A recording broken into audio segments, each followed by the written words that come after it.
bold reforms of the UN system to tackle the rapidly evolving and increasingly complex global challenges.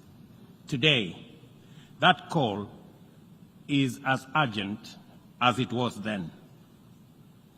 The planet is heating up. Our climate is in crisis. Oceans are rising.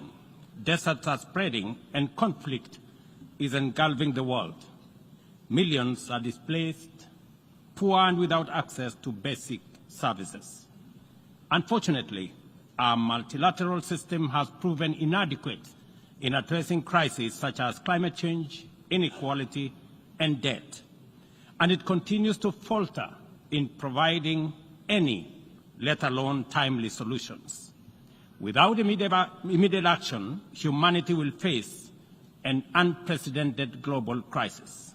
Today, we have no choice but to reject outdated systems and reimagine a framework of international cooperation that works for all 8 million of us in the planet. This means redesigning international financial system, strengthening partnership for common security, bridging the digital divide, and investing in human capacity, especially empowering women and youth. The window to achieve this is, however, fast closing.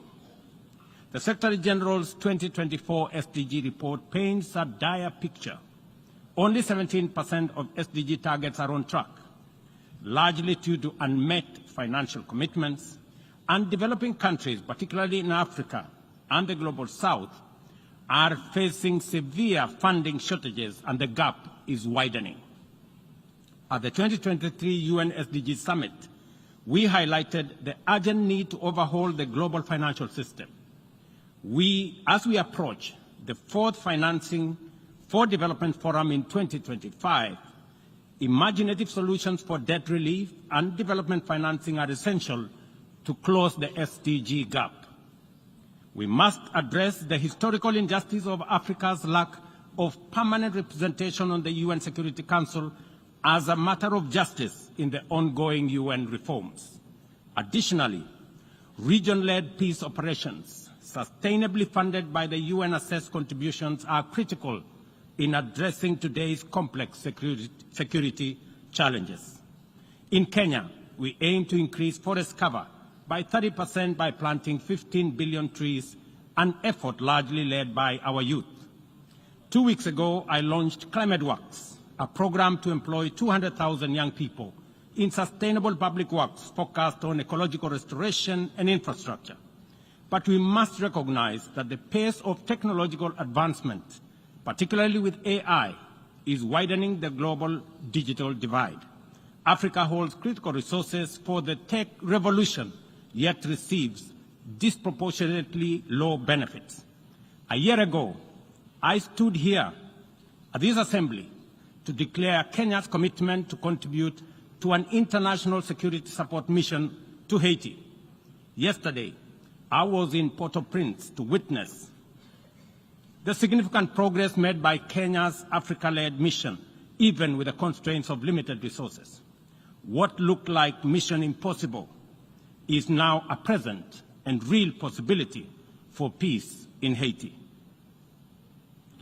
I hosted the inaugural Africa Climate Summit, whose seminal outcome, the Nairobi Declaration, formed the basis of a common African position in multilateral engagement at the COP and other fora.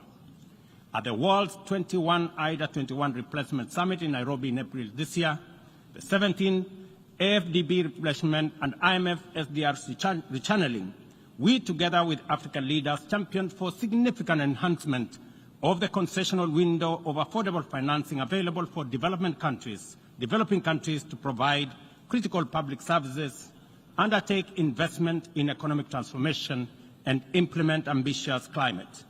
On the basis of this progress, we have achieved under our current inadequate multilateral institutional framework, I am optimistic about what we can achieve under a radically reconfigured multilateral institutional framework. This is why reforms are an urgent necessity that we cannot delay. The Pact of the Future has been developed through intense negotiations, sustained discourse between members. I take this opportunity